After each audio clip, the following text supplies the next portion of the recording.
Hi, thanks, Megan. Thanks for the invite. It's good actually to speak with the trust because we don't always have that much contact with you guys. So apart from on a one-to-one basis, so it's good. I've got a presentation with a few slide sheets. I don't know how you want to do it. I can go through that. I imagine it's probably quite a mixed bag, some sort of clinical staff, some non-clinical.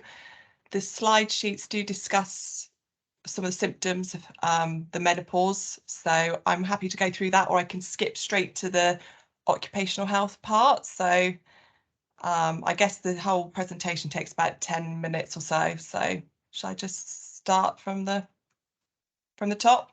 Yeah. Okay, brilliant. Can everybody see my screen?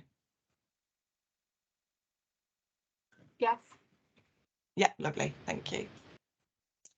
So obviously I'm Laura and I work within occupational health. I've been there for a number of years.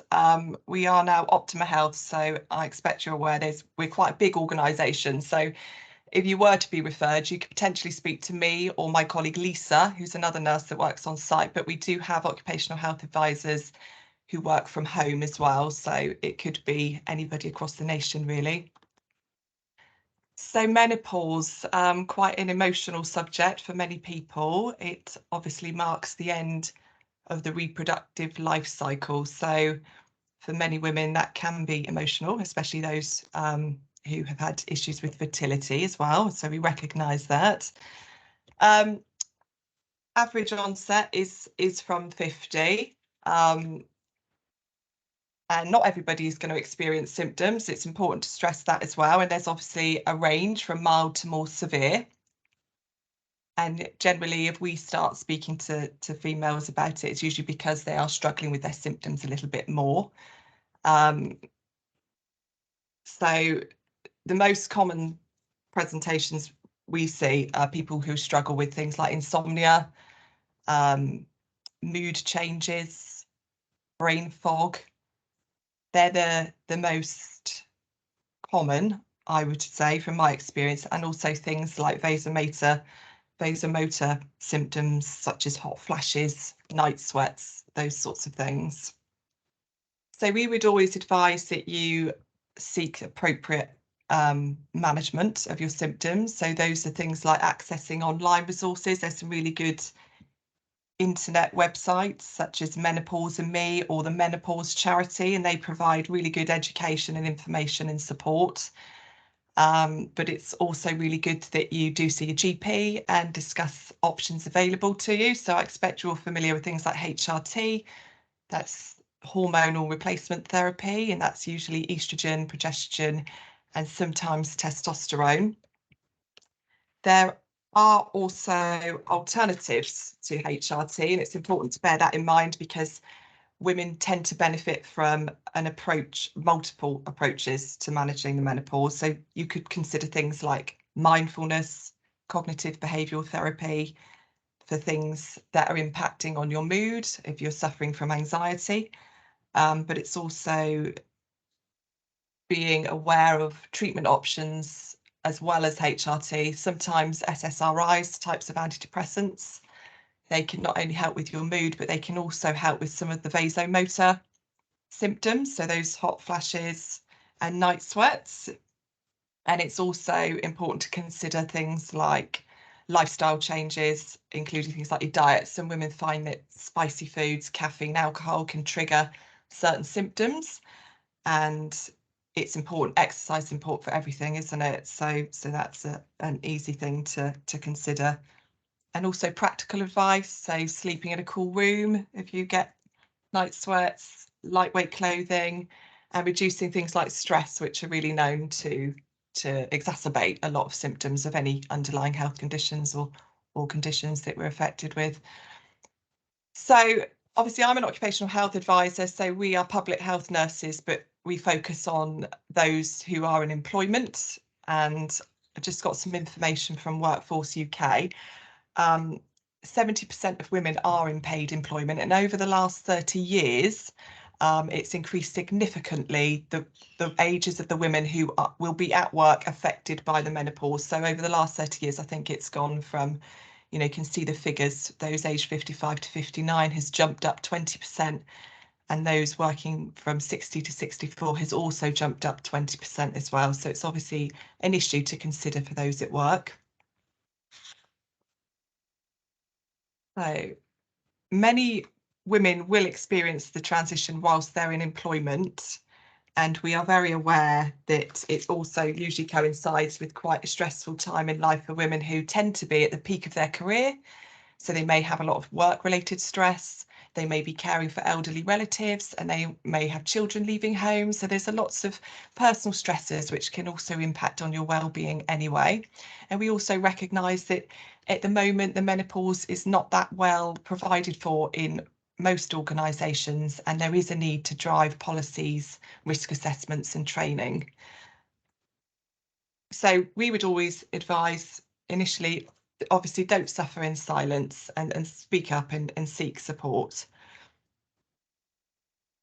So initially we'd always recommend that you do, if you feel you can, approach your manager. So if you don't feel you can approach a male colleague or manager, seek out a female manager, somebody that you feel you can speak with confidentially and that you trust. Obviously consult with your GP just to ensure that your symptoms are due to the menopause and nothing else underlying that they can check out for you. And then ask your line manager for a referral to occupational health. So we don't accept self-referrals, it would be through your line management. If you feel that those symptoms are impacting on your health when at work, or anything at work is exacerbating your symptoms.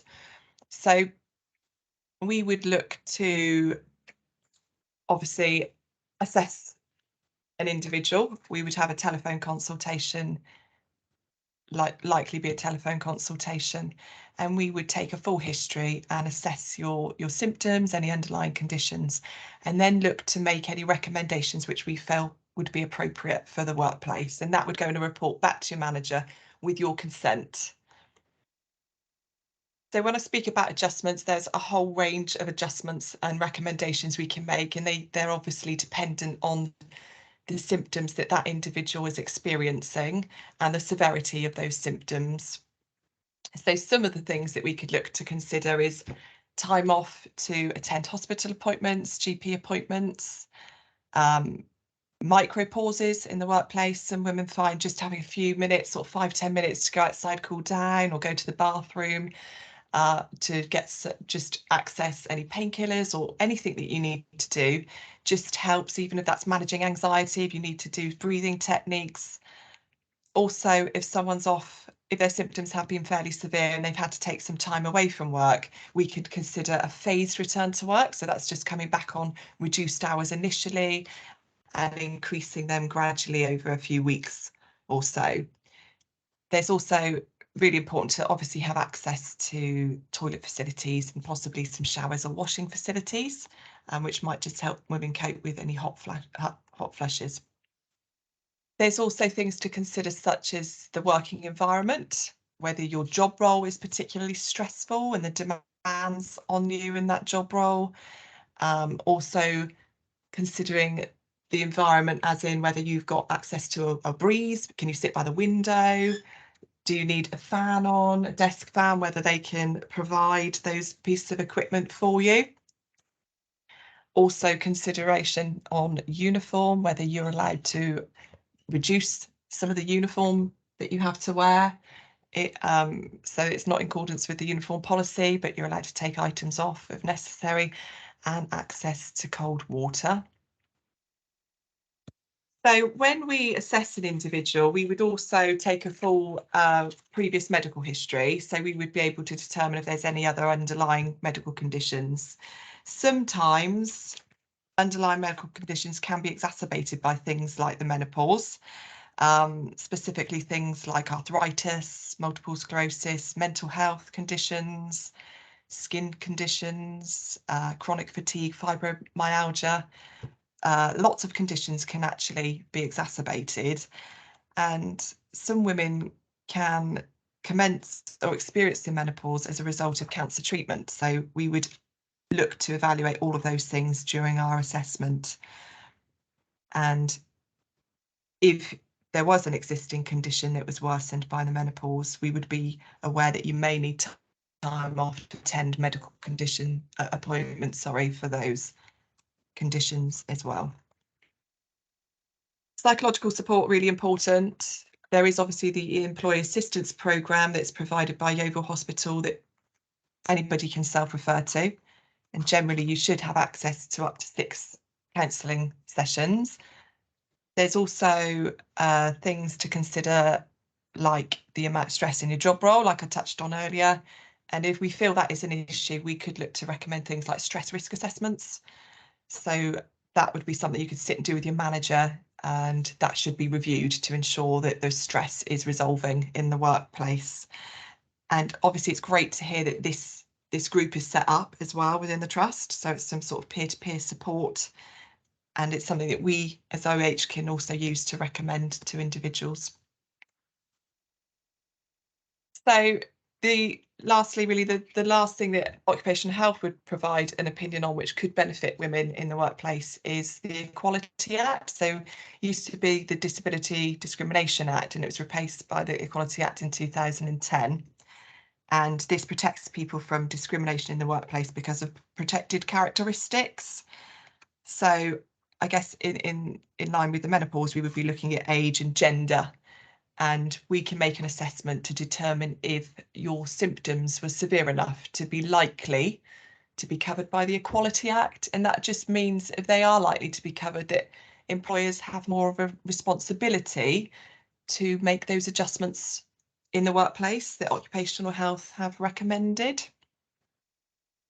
So that's generally what we would look at during one of our assessments.